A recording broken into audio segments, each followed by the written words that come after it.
This podcast is brought to you by National Convention. Ever want to visit San Diego on Aflac's dime? Qualify for National Convention. It's hidden to get it for 2026.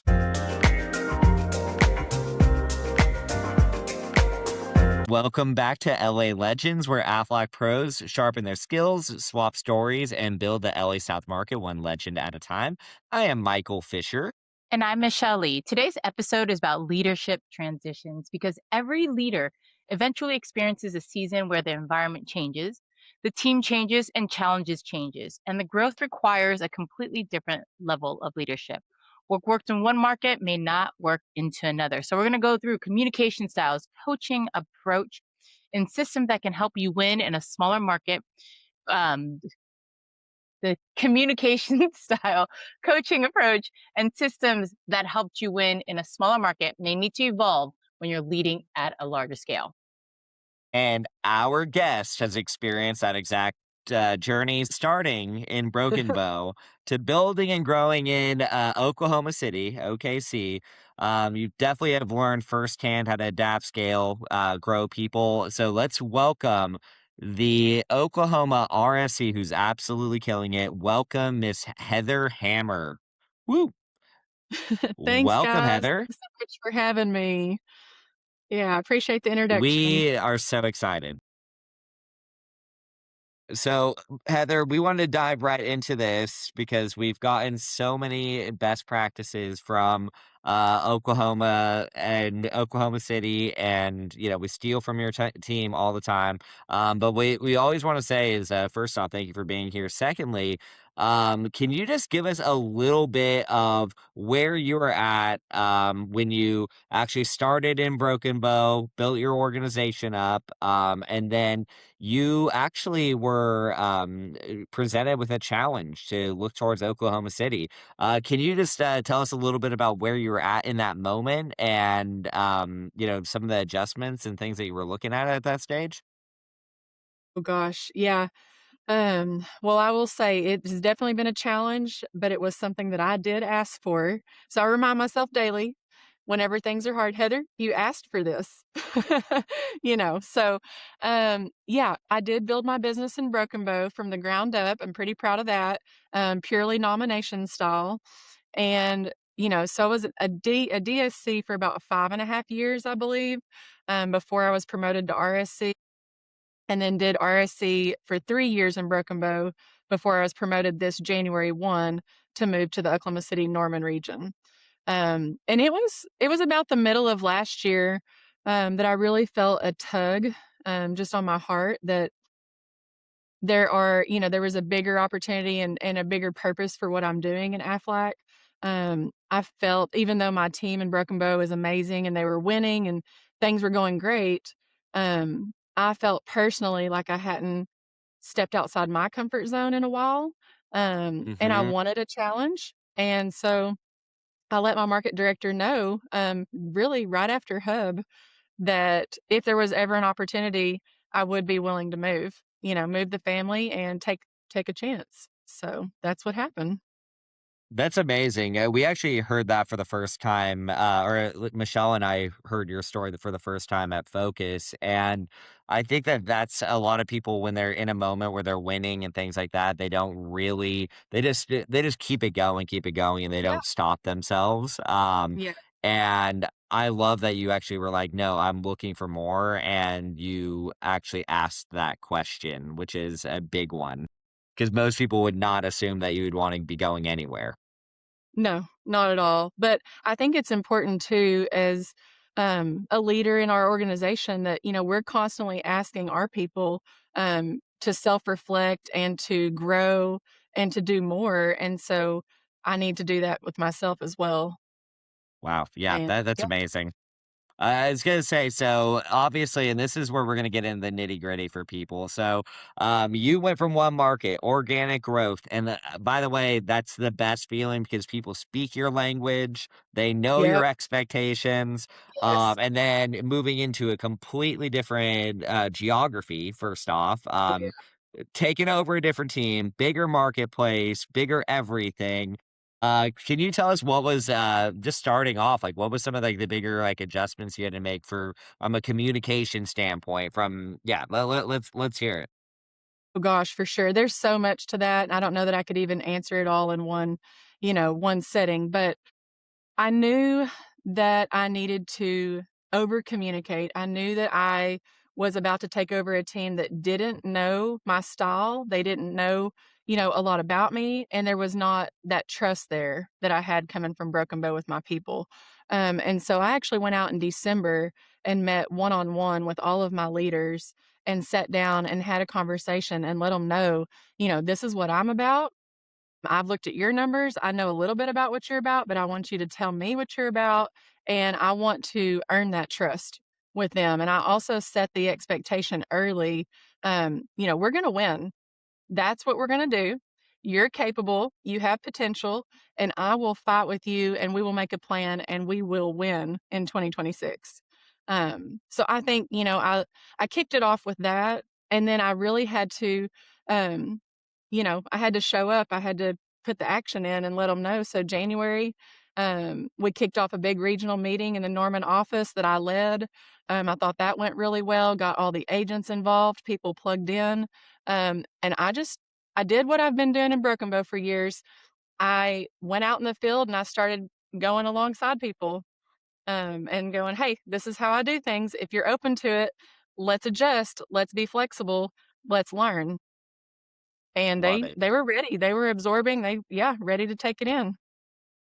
I love that. I'm a true believer of over communication, especially when you are coming in from the outside and you're trying to get people to see, you know, to understand how you communicate as well. So over communicating and sharing with them. But I love what you said, right? Spending time with them up front and then setting expectations like this is a winning organization and this is the minimum of what we're doing.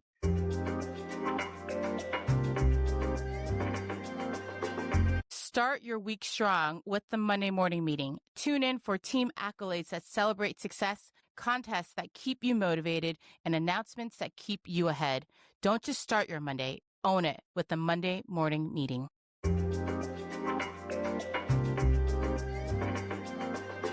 As you were going, because you've got new associates, you've got also quite tenure people, veterans on Yes. when you take over an organization. How did you ensure, outside of just getting involved and going in the field, because that's a huge part of building trust, but how did you ensure that Mhm. you can stay connected and they're seeing like the value, right, or feeling valued in the organization as you've grown, let's say, over the last 6 months in this area as well? Yeah. Gosh, with it was very different. Whole new ball game with these veterans. I mean, they've been in AFLAC 20, 25 years, you know, forever, and I'm used to doing things just a complete different way, and I knew that I needed to be sensitive to that. I needed to be cautious and make sure that I wasn't, coming across too strong because I can tend to do that. I get very passionate and excited, and I'm like, "Alright, this is what we're gonna do. We're just gonna do it," and they're like, "Whoa, pump the brakes." But I did make a point to my producing veterans that wanted to be engaged. I scheduled MIPS. I, made field days with them and went to accounts with them and did enrollments with them and just spent time one on one with those veterans that I knew were more hesitant with change. Because I wanted them to feel like, she's not just talking. These are not just words. She's showing up and she means it, you know? Well said, and that's something I think Michael Fisher did quite well when he took over my region, right? And there was a lot of tenured, Mhm. not just veterans, but also districts we had, and then he did the Yes. same thing, right? Spending time, field time, face to face, not just a phone call or a text, and having that conversation. It goes a long way for sure. It's huge. So, Yeah. in that communication, right, also is the ability to coach individuals up. And one of Mhm. the things I've learned, especially in the past couple years, what does coaching actually look like when you have someone who is, let's say, not necessarily meeting their goals, but the Mhm. desire's there, but the activity isn't backing it up.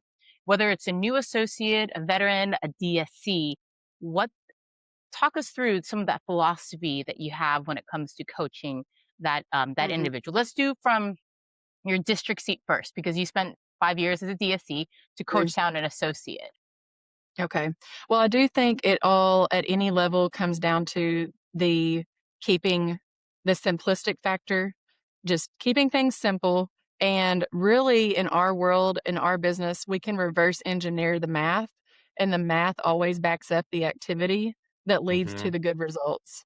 Um, the agents, a lot of times, they don't understand that. They don't see that. So it's the district's job to really, really dive in on those numbers of activity that leads to appointments, that leads to new accounts, that leads to their, commission at the end of the day. And I don't care who you are, and I always tell people this, it doesn't matter what your background is, how you talk, how you sound. I mean, listen to me, my country accent, but, it doesn't matter what you look like, what you sound like. If you go put in the time and the activity, those numbers are gonna be true every single time. You just have to be willing to put the effort in. And so it's the DSC's job to make sure that those agents know what their calendar needs to look like.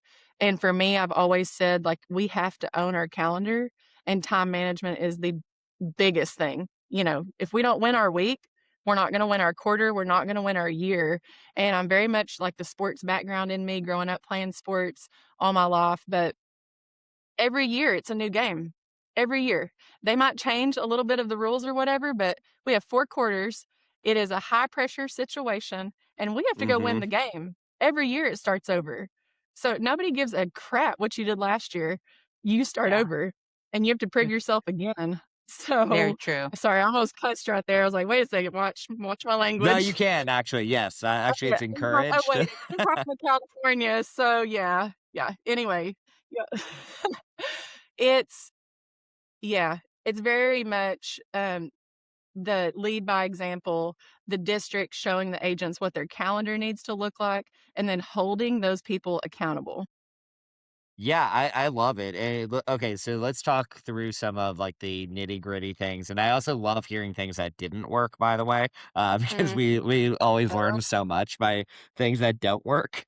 But it could be on either C, DSC, RSC, either organization. But when let's actually talk about your new organization. You were talking about getting out in the field, showing the behavior mhm. right on the front end, and that's at running a big region now. So, what were the first activities, and with who were you doing out in the field to model the behaviors, and what behaviors were you modeling? Yeah. Great question. So I thought it was most important with these valued veterans. I went, I made sure the DSCs knew what I was doing and they were on board with it. But I went and spent time with those veterans that I knew, that's where a lot of our book is. And Mm-hmm. if I don't get them bought in to my style, I'm not gonna be able to turn this ship around, you know? Right. And they had not been used to winning for years, and I'm like, I don't think they've seen the vision, the picture, the bonuses. I don't think they've really tasted that in a long time, and I'm like, These people can go 4 for 4. They can win national convention. They can do all the things. We've just gotta get that belief back. And I know Nate talked about that last year at Hub, and it's so true. It's just bringing that Aflac dream and rejuvenating it back into our people and the organization, and just knowing that we're here to win, and them feeling like, oh yeah, Heather's here to support that. She wants me Yeah, to win. I think that's awesome that you did that. Can you talk about, because well, first off, especially as a region, and when you're going into bigger regions, it's like you get sometimes I've seen, and I've actually experienced it personally, where I got analysis paralysis, and then I was like Mhm. overthinking things, and. But what kind of field things were you doing with the veterans? Were you going out on enrollments? Well, Were you doing yes. re-DMs? Were you prospecting? Everything, literally Everything. everything. Yeah, I mean, I was just like, "Hey, listen, I'm booking this day with you. I'll do whatever you want. You build the day, you make it what you want. What do you wanna see from me?" And, specifically, the DNV is a big deal this year. Well, our veterans did get burned several years ago with the original DNV, and so they're like, "I'm not doing that, Heather. I don't wanna put DNV in my accounts." I'm like, "Okay, well, can I go with you and I'll do the conversations and I'll show you it's easy. They fixed it, I can help you implement it. Let's go put it in a re-enroll," different things like that. And they're like, "Okay, as long as you come with me." As long Wow. as you answer your phone when I have questions, and some of them were a little slower to start Q1, but I really feel like I'm seeing a lot of traction with those veterans. And by the end of the year, I think we're going to be in a much better spot with them even implementing, a new product like that they were so scared of. They just wanted to know that there was support there and I can't say enough great things about my market office. They're so supportive. My TAA, Lindsay Webb, is absolutely amazing. And so a lot of our success, I feel like, has been because of them, because, they pull reports for me when I ask for specific things. And then I'm able to easily, weekly communicate that down to my team. And like Michelle said earlier, it's constant communication that they get from me. And so even my veterans and my new associates, they get weekly messages from me, and it's like, "Hey, here's where you're at on national convention. Let's go. You've got this many weeks left. Here's where you're at on your Triple Crown or your VIP. Here's what that bonus looks like. Don't forget, you're going for this bonus." I even remind them about where they're at on their Everwell Express bonus. Like, I send so many messages out to them that they're not gonna forget because weekly, it's coming in from Heather. "Oh, that's where Yeah. I'm at. Oh, So, I need to get on it." so on those messages, Heather, those ones are personalized to the individual veterans for their specific goals. Am I right about Yep, that? yep, I pull it all. That's awesome. And I wanted to take one step back, and then Michelle, I'll turn back to you. What would you say was maybe like one of the bigger takeaways? I know it's difficult bragging about yourself, but what were some of the things that maybe you talking dental and vision in an account with a veteran, and what were some of their takeaways where where you actually saw them kind of their shoulders drop, they relax a little bit, they see what were some of those things that maybe you modeled that, made them be like, "Oh, okay, this is actually like this does work and this is helping us." Yeah, I don't know, I it was a relief to see that their feedback and response once we, put the DNV in or we did the new GI life or whatever, like, "Oh, how easy the GI cancer is," like, that's necessary for some of our accounts, and I think they really just wanted to be shown the steps, and then I don't know, I mean, I don't know, that's kind of it is a hard No, one to answer. yeah. I'm like, um, but just Yeah, doing it with them has made it so much more transferable, I would say, because they're like, "Okay, I get to watch her, like, this is exactly how I do it." Because they have so many questions around Everwell, they are people sometimes coming from they all did paper apps, they did S&G, all these things that new agents don't have to do, and so they really just they want the teacher in me. They want to yeah, be shown, that, yeah. "Oh, this is how I do it, and when I have questions, they're gonna get answered, and she's gonna help me," at the end of the day. And the Yeah, I've had DSC those has been moments so too where supportive. Yeah. yeah, I've had those too where well, you said a couple important ones, that I wanted to underline. One was you didn't, like, surprise attack these veterans, like, by skip leveling the DSCs. You actually, were communicating with the DSCs and being a partner with them, which I love that. And then I remember sometimes not knowing, if you don't ask if you've never presented DNV or if you haven't asked an employer for defined contribution personally, or if you haven't, done GI life before, it's, Mhm. a lot of times, if it's just you in the meeting, you're just like, oh man, I don't know if I can ask that, or like it's easier not to. Mhm. But seeing a Yeah, leader actually putting themselves out there, and yeah. actually doing those things, and then seeing that actually works, it could be life changing. So It really that's is. awesome. I love that. Yeah, yeah. And even with, gosh, our inactive strategy, and that's something that I've been very proud of. We have gone and reactivated so many accounts, and they are bought into my system of, these are the things that we're gonna do. You're gonna do benefit letters. You're gonna do portfolio reviews. You're gonna do claims experience reports. All these things that they hadn't really implemented, that can just make a world of difference. They started doing those things and then seeing traction, like, our inactive book I mean, I know it's turning around. I don't know the numbers on it. I'd have to get Lindsay, she helps me with all of that. She's great, but um I'd say we've probably reactivated over 100 accounts.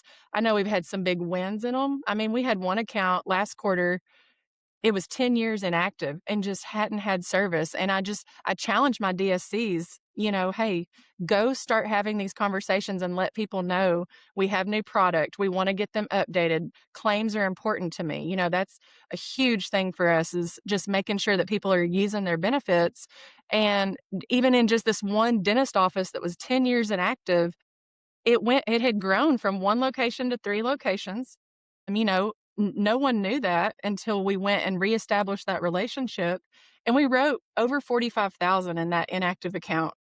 So, there is so Wow. much meat on the bones, so much potential for these people in their book, um, but I think they need to know some new techniques and some new strategies that are working.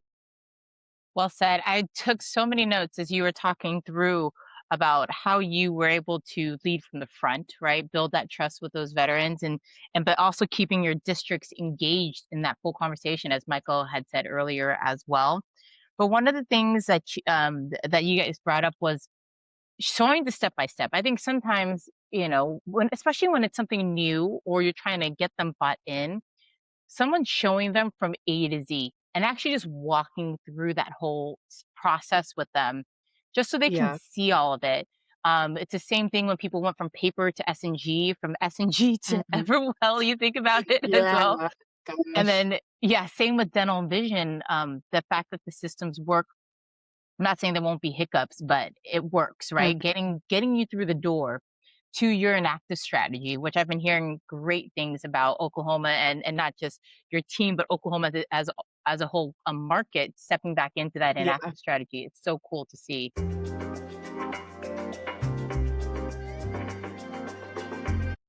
Do you want to close accounts? Do you want to actually have the best conditions possible? You want to make sure that you see new hires? Well, use Scope of Work. Recommended by many doctors and all AFLAC agents in Los Angeles. Scope of Work.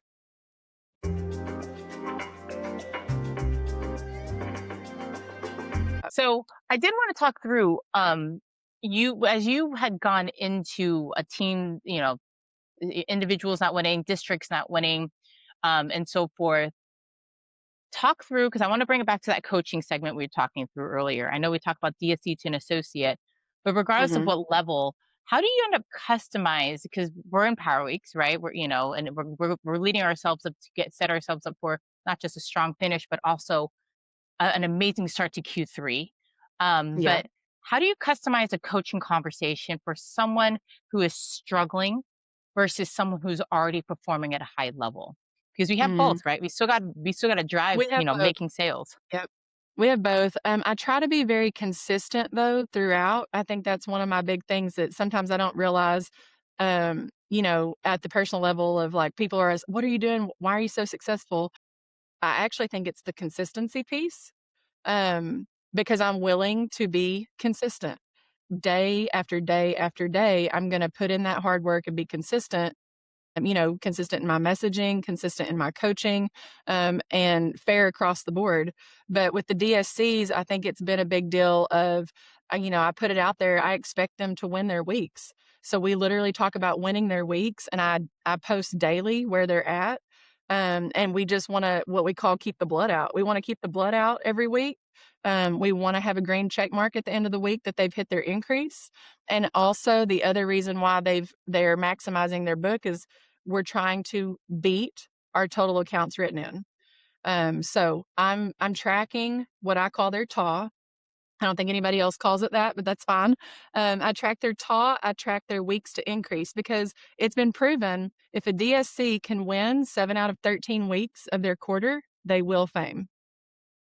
So they have a Yeah. high chance. It's like 94% chance if they win 7 out of 13 weeks and they're on an increase. So the ones that are struggling, I've got a couple that struggle. We always do, but it's more of, okay, why are we behind? Are these enrollments, have they not been scheduled? Are they pushing? Where do we need to pivot in our book? Do we need more activity with the new agents? Are their DMs not closing?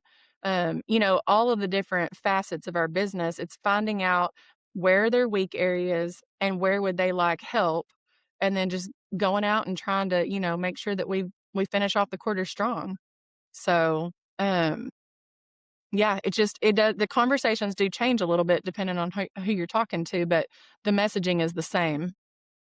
I And so they appreciate don't that. feel singled out. Yeah, they don't feel singled out. They know, "Oh, if Heather's calling, like, she's gonna wanna know where I'm at for my week because 'cause I'm not on my increase," you know? Or, "I haven't written in 5 accounts, and I've gotta beat that this week, and I need to write in 6 accounts." So, What is TAWS? Just so I'm understanding. total accounts written in. Total So accounts that can written in. be Okay. yeah, that can be existing, new accounts, but, yeah, we wanna beat that. That Yeah. is something I took away from, I think it's been well, this is when Nate was still our territory vice president and he was doing a coaching call, right, for a market. And he goes, if you can increase your total of accounts written, Mhm. whether new or existing, by 10 to Exactly. 15%, you will win in the quarter. Yeah. It's the Total numbers. number of The accounts. numbers Yeah. literally do not lie. Hmm. That's yeah. I It's mean, it's crazy. true. Yeah, but yeah, I was going over, Tim was actually going over a ton of his, just like the reporting over the last 6 years of it, and it's like, it's a 96% or 97. There was like one person that didn't hit, and they was like, and that person also, it was a weird extenuating Yeah, circumstance. it was Like an outlier. you will hit. Yeah. Yeah, yeah, that one that didn't hit, quote, unquote, that was an outlier. So, I mean, it's literally like 99.9% that you will hit when you hit your TAW and your increase. Yep. Love it. So good. So good.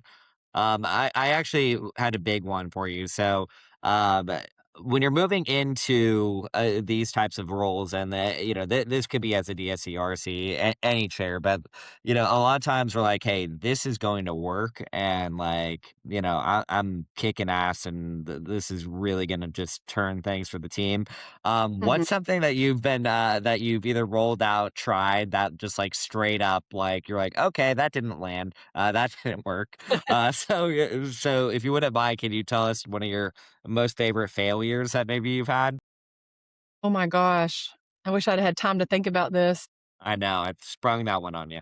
Honestly, didn't feel like I rolled out a whole lot of new. I mean, they may Mhm. say differently. I just felt like I tried to keep it simple and let's just focus on a couple of things.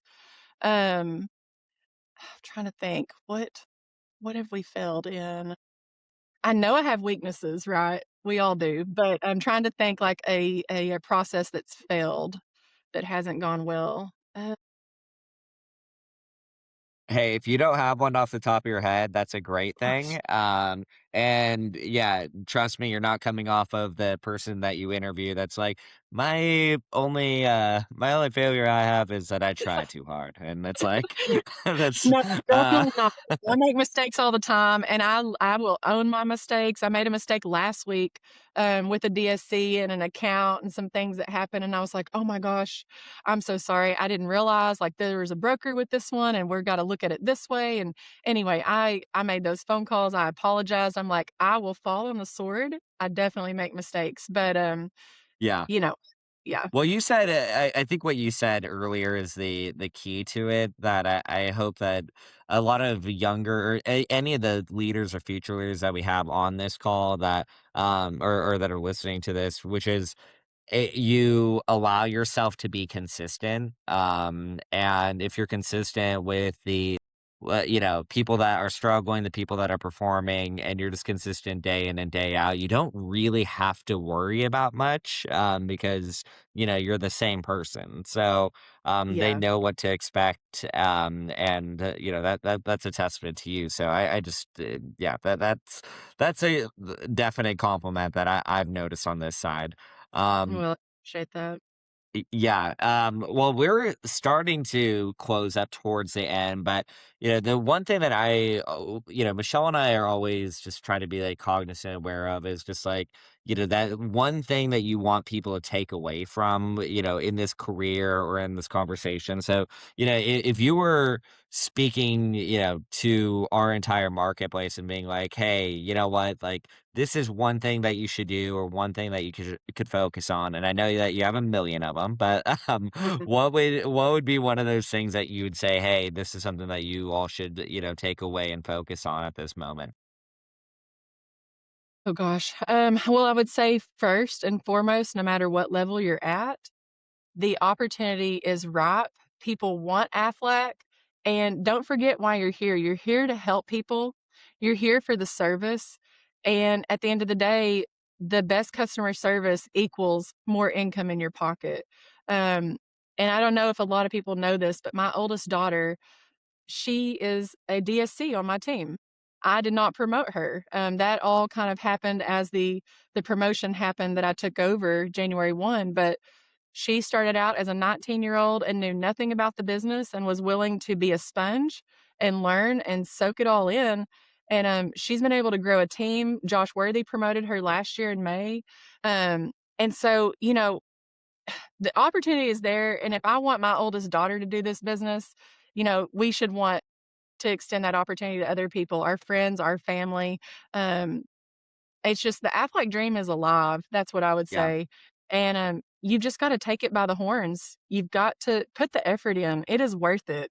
It's boring to do everything that we do every single day can get boring, but boring makes money and boring helps people. So, Yeah. No, that's it's so it's first off, I totally agree with you just because the boring parts, once you've been in it long enough, you're like, "Oh my gosh, that's the best part because that's the part that's gonna get me so much money, and I'm gonna get so good at being consistent and boring and just doing it and doing it and doing it." And yeah, just to see, hear the story about your daughter, and then I had the opportunity to speak to and meet with Harley, and yes, she's absolutely crushing it as well under your leadership. yes, It's so cool to watch, and yeah, I'm somebody that my family's in the business now, and it's not glamorous. And they're like, man, sometimes like my little cousin Jake was like, I hate Aflac sometimes, but like, my God, like yeah. this is I mean, painful. who But loves cold calling? But yeah, just do it. yeah. Just do But it. just like, yeah, just shut your mouth and Yeah, just do it. Good things come, good things come yeah, on the other end. yeah. But I But no, would say I love that. oh, yeah, I was gonna say, if they needed to focus on one thing, I would focus on making sure people are using their benefits. Looking at claims. I mean, if you don't get excited about helping people get money back in their pocket, you may not be in the right, in the right career. So they can focus on claims at any level and pull that from their book and go and talk to people and see who they can help. That should be people's focus. Absolutely. Absolutely. Totally agree. All right, Michelle Lee, are you ready for rapid fire time? Yes, yes. So these are quick fire questions, Heather. So don't overthink them. So I think the first question I wanted to ask, we haven't asked this one in a while, is dead or alive, who would you have dinner with? Oh my gosh, dead or alive? Sorry, Mm-hmm. you froze on me. Yeah. Yes. Who would I wanna have dinner with? My husband? If I was gonna die? Is that the question? Oh, I No, mean no. that's so sweet though. That's so wholesome. I think I must not have heard the question because you guys froze on me. Yeah, Oh, no, sorry. well, you got to share this episode with your husband because yeah, that's gonna go a long way. That was very wholesome.